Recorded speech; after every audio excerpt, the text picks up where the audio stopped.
Ah yes, the sound of my childhood nightmares. Straight up, I think this might be the most excited I've ever been to unbox a pair of headphones. In the past, we've only ever reviewed relatively budget headphones, nothing too flashy, but today we're checking out something that could be quite special.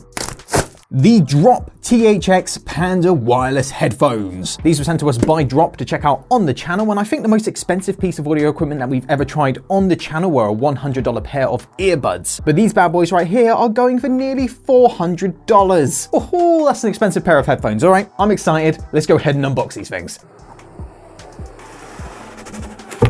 Oh, this feels like a very premium experience right here. So in the box there, it doesn't seem to be too much. We've got the headphones in the case, and it's a relatively hard case as well. And then just below that, we've got the quick start guide and the user manual. Okay, that's everything in the box.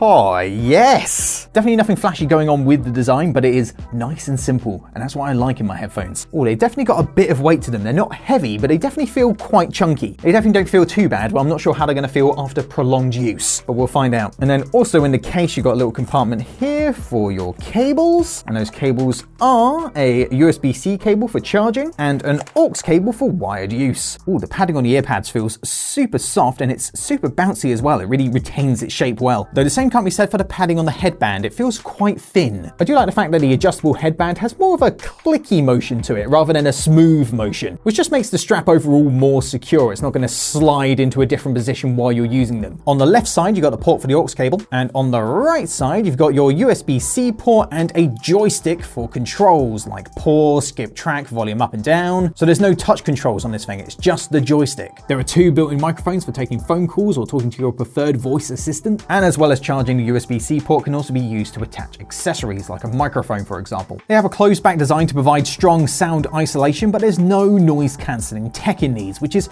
pretty interesting. Active noise cancellation is just something I've come to expect from wireless headphones at this price range. I do love the simple design of these headphones. There's really nothing flashy about them. They're very discreet, but at the same time, they still look very premium with the matte black finish, the nice padding. So I've definitely got no complaints when it comes to the design. Now I want to preface this video by saying I'm not a massive audiophile. I've never owned any headphones or earbuds above the $100 mark. My go-to headphones at the moment are still the Audio-Technica M30Xs, which I mostly use for editing. Earbud-wise, I'm still using the Tronsmart Apollo Bolds, which are my go-to earbuds at this point. And the only pair of wireless headphones that I own are a pair of Sony ZX330BTs, which now I have earbuds I pretty much never use. They've just been sitting on a shelf gathering dust. But from what I've read and heard online, people who know a lot more about audio than me are saying when it comes to sound quality, the Drop Pandas are better than most of the other popular wireless over-the-ear headphones out there, like Sony's XM4s, the Momentum Frees by Sennheiser, and even Apple's new Airpod Maxes. So the fact that the Pandas are held in such high regard from people who actually know what they're on about, I'm now expecting to have the best listening experience of my life so far. And if it's anything less, I'm going to be disappointed.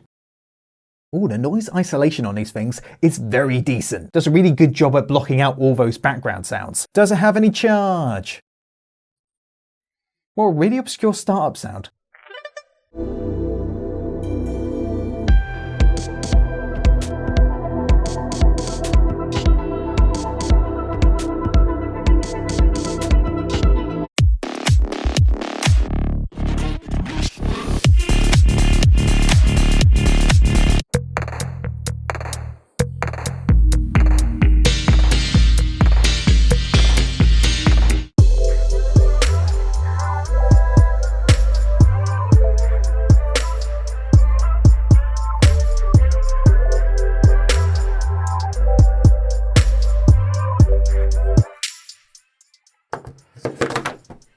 Yep, that was definitely the best audio experience of my life so far. Wow. That was so good. So I spent about 45 minutes to an hour playing hip hop, pop, hardcore, metalcore, experimental, all of it Sounded great. The mids, the lows, the highs, they all blend together perfectly. No details are lost in here at all. The bass drums, the snares, they all sounded so crisp. The bass really packs a punch, but it's not too over the top that you start to lose details in the lows, mids, or highs. The sound isolation is great. I didn't hear any sounds coming from the main road or the humming of the lights or anything like that. I wasn't sure how comfortable these things would be for prolonged use. I mean, I only used them for an hour, but still, they were very, very comfortable. I didn't feel any pain on the top of my head or my ears or anything like that. But I think I'm going to have to try them out when editing, where I wear headphones for 5+ hours sometimes to get a true idea of the comfort of these things. But from first impressions, they seem very comfy. So what's inside these things that make them so special? Well, the Pandas contain ribbon planar magnetic drivers, which deliver a more carefully tuned and more realistic sound when compared to conventional drivers. According to the press release, the only other headphones to use these drivers was Oppo's PM series, and I've read some reviews and apparently they were pretty bloody good headphones, so that's always a good sign. And fueling those drivers, you got THX's AAA amplifiers, which were designed by Drop in collaboration with THX. Am I the only one who remembers THX just because of their trademarked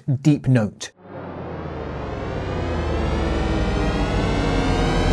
Ah yes, the sound of my childhood nightmares. And they boast that these amplifiers have the world's lowest level of distortion. And after trying them out, I have no reason to believe otherwise. They use Qualcomm's QCC5124 chip.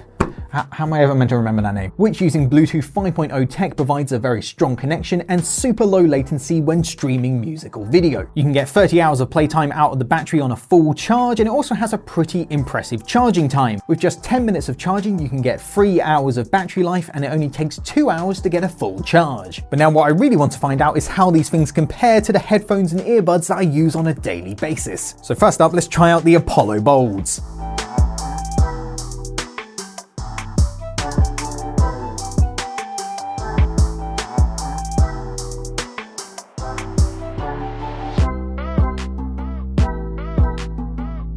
Night and day, night and day. My earbuds definitely go hard on the bass, and I never really realized how much detail is being lost. The Pandas just have much more of a well-rounded sound. The bass, the lows, the mids, the high, they all work together. Whereas this is just like, hey, you like bass? And gives you a hell of a lot of bass. Which I won't lie, I do quite like, but in comparison, the Pandas just sound way better.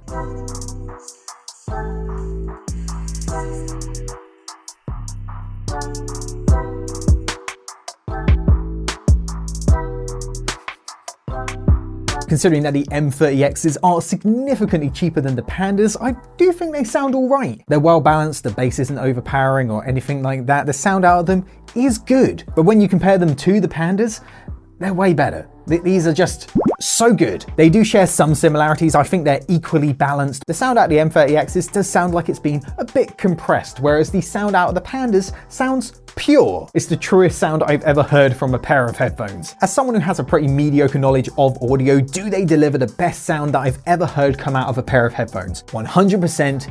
Yes. Suffice to say, I'm very impressed with the sound that you get out of these things. So the sound quality is fantastic, but what the Pandas lack is all the features that you've just come to expect from wireless headphones these days, like active noise cancellation, fully customizable touch-sensitive buttons, automatic head detection, all things that you don't get in the Pandas. Though I didn't really find myself missing any of those features, though my earbuds have pretty much all those features and I use active noise cancellation all the time. I think the only reason that I do that is because they don't have very good sound isolation, whereas the sound isolation on the Pandas is fantastic. I can wear these and I don't really hear any background noises, but it does let in enough sound that I'll hear people shouting at me or my fire alarm going off, for example. It does seem like Drop decided to ditch all those extra features and just concentrate on making these headphones produce the best sound they can, which I think really paid off. The audio quality is fantastic, and when the audio quality is this good, the last thing you want to be doing is muddying up the sound with ANC. But if you're someone who gets a lot of use out of those features and you just can't do without them,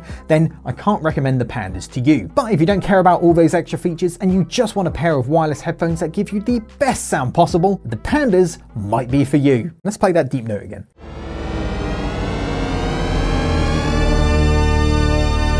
And with that, I think that's going to be it for another edition of Looted. Shout out to Keegan McAdams, Natasha Savage, Pikafoop, Luna, George Acock, Luke Rees, and Chance McTire on Patreon. Thank you very much for your support. And if you like this video, hit like. If you like all our videos, hit subscribe. We've got more videos on the way. If you want to support the channel further, check out the link in the description to our Patreon page, where we are now uploading monthly exclusive content. Join us on the Discord server, and we'll see you guys in the next one. Have a good one.